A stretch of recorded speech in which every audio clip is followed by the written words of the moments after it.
When you hear the word budget, do you immediately feel tight, restricted, corrected, maybe even controlled? Like someone just handed you a financial diet plan and took away everything fun in your life. Friend, a budget is not a punishment. It's not a financial cage you have to live in. It's a clarity tool. And today I'm going to show you how to build one in just 15 minutes that feels freeing and not suffocating.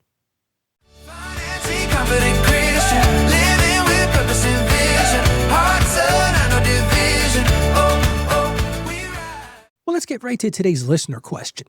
Listener writes this: Ralph, budgets have always felt restrictive and punishing to me, which is why I keep abandoning them. But I want something different. I want to feel peace and not guilt. How do I create a simple budget quickly, maybe even in 15 minutes, that doesn't make me feel trapped? I need a system that I can actually live with long term without resenting it. I love that question. Because anything that we start off with in resentment mode isn't going to work long term, is it? Because a healthy budget gives direction to your money. It doesn't deny you your humanity. It's not meant to be this huge restriction. But now you're saying, Ralph, how do I get to that point? Well, here's my steps to do that. First thing I think you've got to do is you've got to rename it. So many people hear the word budget and the first thing they think of is diet. I've been on a diet for 10 years now. And it feels a lot like restrictions. But I think if you call it something different, for example, I love what this person calls it. A friend of mine calls it an intentional spending plan. I love that idea because that's really what we're talking about. We're talking about being intentional in our spending, and we're talking about a plan. Some people have called it a money peace plan or even a money map. Words matter. And if instantly you think restriction, and so many people hear the word budget and initially they think restriction, you're going to resist it. But if you think direction, I really think you're going to follow it. Here's the second thing. Start with income, not guilt. I promised you 15 minutes. Well, in 15 minutes, you're not going to have time to overcomplicate this. Make it simple. Write down what hits your account this month after taxes, what really is coming in. That's your income. That's your working number.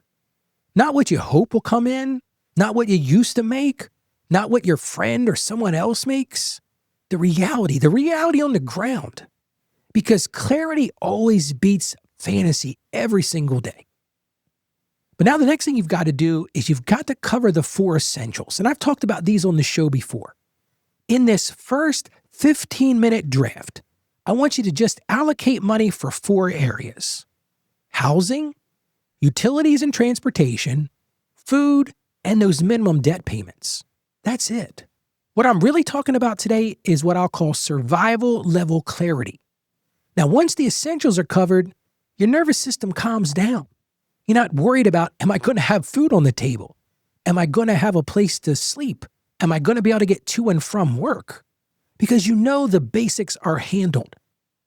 But now once you've handled the basics, the next step is to add a joy line. And this is where so many budgets fail. They just remove the joy. I remember when I first started dieting, it was so restrictive that I didn't have any joy. And guess what? Crashed and burned so many times. But a year and so ago, when I started in January of 2025, I said to myself, you know what, Ralph? You've got to build some joy into this. So even right now, there are times when I eat what I want. On Sunday nights, I'll go out to dinner. I'm not worried about carbs. I'm not worried about proteins. I'm not worried about calories. What I've found is over time, I do worry about those things because I see the results. But you've got to do the same thing in your budget. Add small, intentional joy categories. Maybe for you love coffee or those streaming services. For me, eating out, dinner out is important to me, or maybe it's a hobby. Even if you set aside $40, $50, maybe even $75 into your budget, that matters. Because when you plan your joy, it's not about guilt anymore. It's about permission to live your life without restrictions. And finally, do this. If you do nothing else, leave breathing room in your budget. If your budget hits 0 with no margin, You're going to resent it. It's going to feel like a cage. It's going to feel like you're living in a prison sentence. So just aim for a small cushion. Even $50 of unassigned money at the bottom is fine. Because what you'll find as you start to do this, peace will come from that margin, not perfection. And remember this is just the first version. You're allowed to adjust it next month. Hey, you're allowed to adjust it this week. If you notice that things aren't working, don't consider it a failure. Consider it a way to grow. Because here's the thing I want you to understand. A plan creates peace.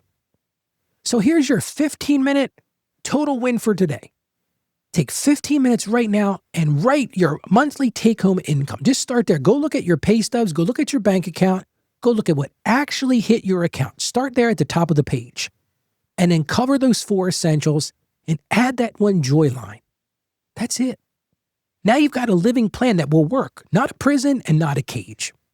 Well, let's get right to our Bible verse today. It comes to us from the book of Proverbs, chapter 16, verse 3. It says, "Commit to the Lord whatever you do, and he will establish your plans."